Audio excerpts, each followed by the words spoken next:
the most northerly point on the Isle of Lewis, a rugged and exposed location. West of here lies 2,000 miles of open ocean. The North Atlantic, where wind and waves roam without limit.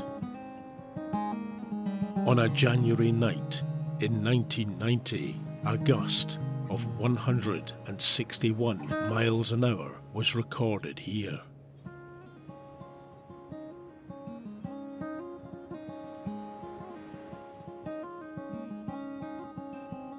Towering over this remote landscape is a lighthouse, or as it's known in Gaelic and Taigh Solais, the House of Light. The Butt of Lewis Lighthouse was completed in 1862. The acclaimed Scottish civil engineer David Stevenson designed this and over 30 other lighthouses across Scotland. The Stevenson family were the foremost engineering clan in Scotland, and between David and his two other brothers, Alan and Thomas, they built most of Scotland's lighthouses during the 19th century. This one is unusual. Constructed from red brick, unlike the majority of other Scottish lighthouses, it's unpainted. 3 lighthouse keepers and their families once lived here on a rotation basis. But in the early 1970s, like all of Scotland's lighthouses today, the navigational aid was automated. The Northern Lighthouse Board, a department of the Scottish Government, maintains and runs the light remotely from a control hub in Edinburgh. When illuminated, the light flashes once every 5 seconds.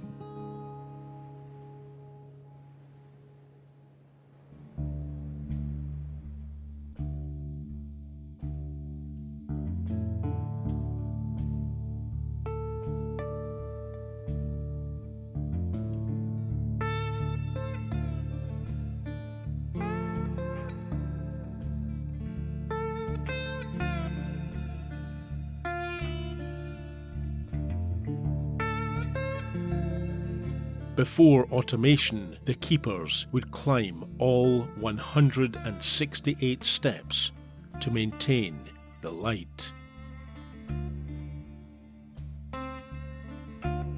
The headland was formed by rock known as Louisian gneiss between 1.6 and 3 billion years ago. These rocks are over half the age of planet Earth, and the oldest to be found anywhere in Europe. What stories could they tell? When these rocks formed, complex life was yet to emerge. The brick tower reaches a height of 121 feet above the rock's surface, and 170 feet above sea level. It can be seen from a distance of 25 nautical miles.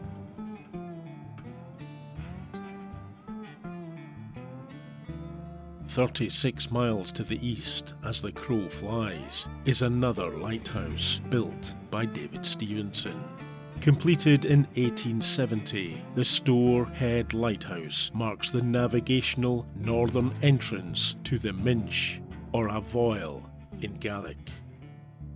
This stretch of water separates Nahalin Shire, the Outer Hebrides, with mainland Scotland. These straits are known for their rapid currents. The Store Lighthouse stands only 45 feet above the rock on which it's perched. Its light flashes once every 15 seconds and can be seen up to 24 nautical miles away. In the 1870s, in this still very remote part of western Scotland, there was no road out to Store Head.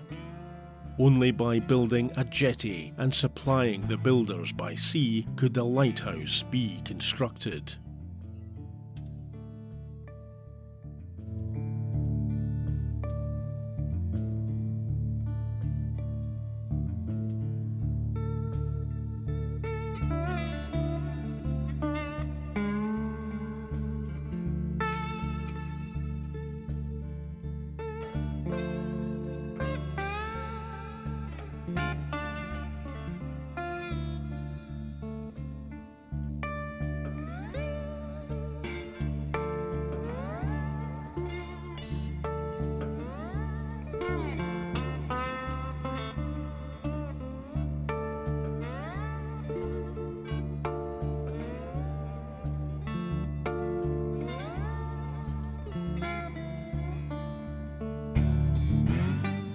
$1.2 billion years ago, the biggest known meteor to strike the British Isles impacted here.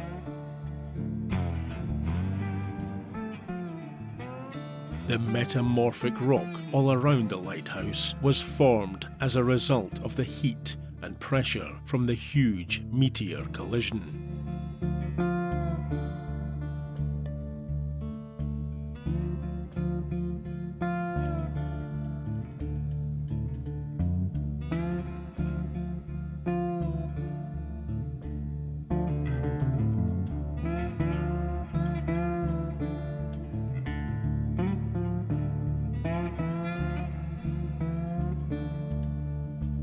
Geologists have estimated the impact would have left a 12-mile-wide crater that today is now submerged, 200 meters below the surface and covered in sediment.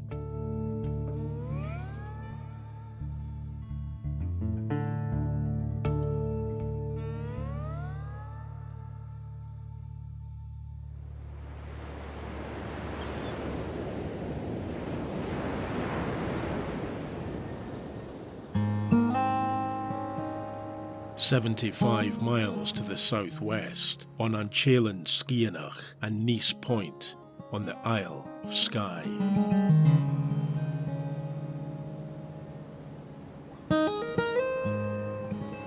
Projecting into the Minch, like a stepping stone to the Western Isles, Ruva na Heist is one of the most scenic places on the island.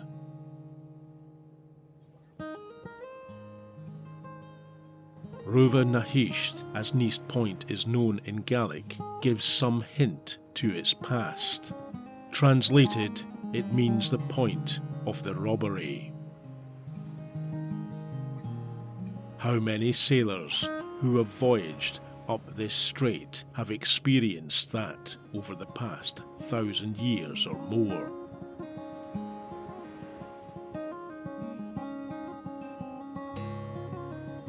The basalt rock here on the Durranish Peninsula is very similar in composition to that of the Giant's Causeway in the north of Ireland.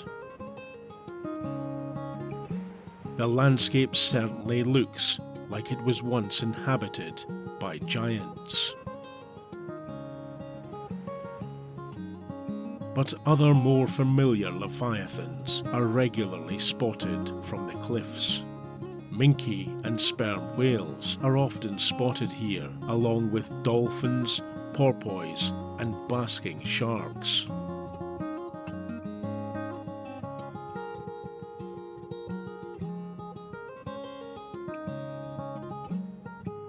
The path snakes across and past a mountain summit, and Taigh, the stallion's head.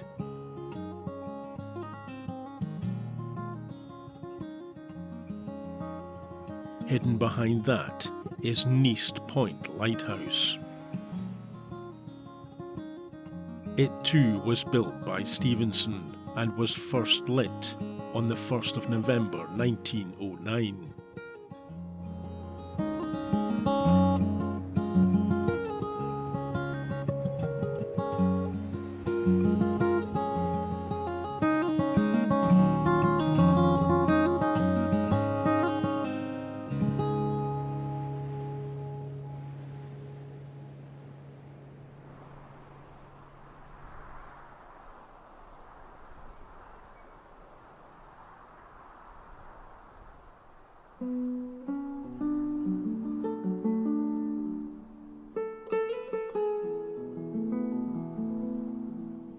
This location has inspired many artists, painters, photographers, and poets.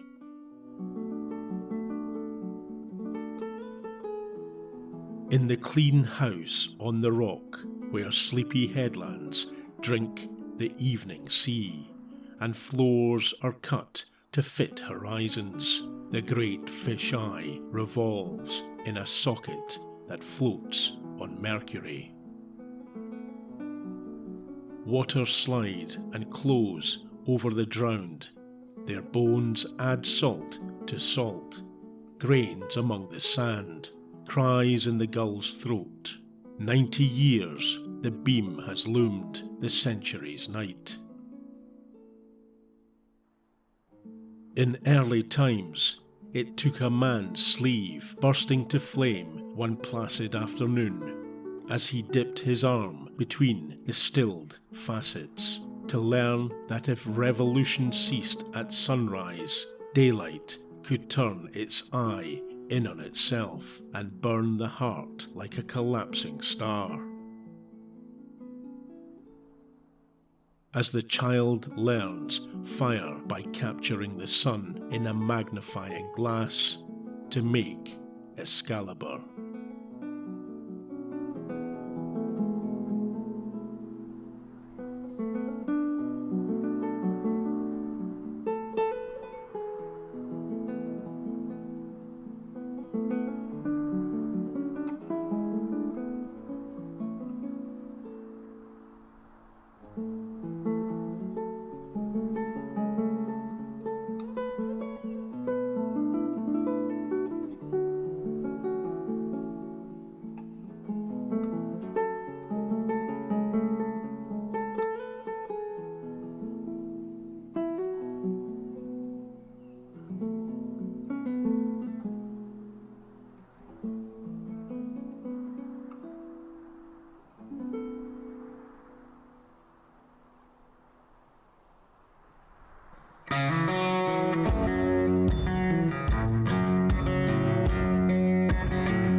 180 miles away to the northeast, as the Raven flies, we reach the Broch of Bursey in Orkney.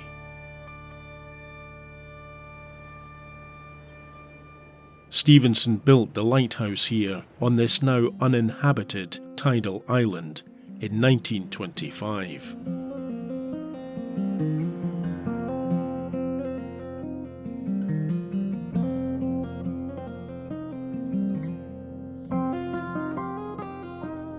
Although it stands 170 feet above the crashing waves of the North Atlantic, the lighthouse itself is only 36 feet high. Its light flashes quickly 3 times every 25 seconds and can be seen for over 18 nautical miles.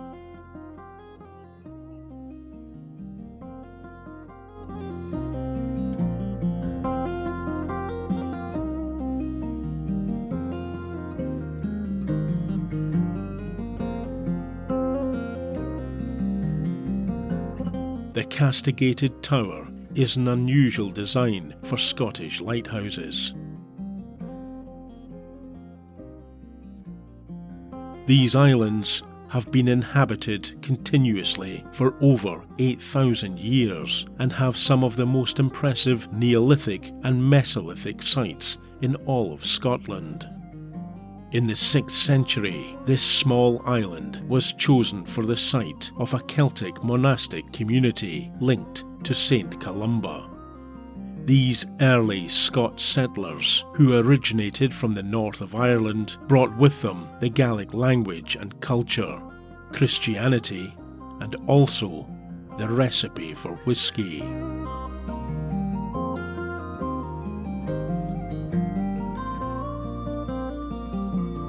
Many modern Orkney dwellers claim links and associate more closely with the Norsemen who came later in the 9th century to plunder and pillage. It remains a hot topic of debate, driven more by modern politics than historic fact. Before the Norsemen arrived, the only 2 known and documented languages spoken in Orkney were Gaelic and Latin.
In the 11th century, the Norse built their own dwellings to the east of the more substantially constructed Celtic church.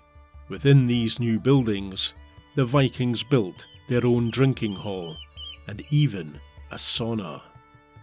But it's these earlier inhabitants, known as the Picts, and earlier still the Caledonians, who have left the longest and enduring marks on this landscape. The words of the ancient Caledonian leader Calgacus, envisaged and brought to life by the Roman historian Tacitus, give deeper meaning to this place and its remoteness. We, the most distant dwellers on earth, the last of the free, have been shielded by that very remoteness. There are no nations beyond us, only the waves and rocks, and the Romans, more deadly still than these.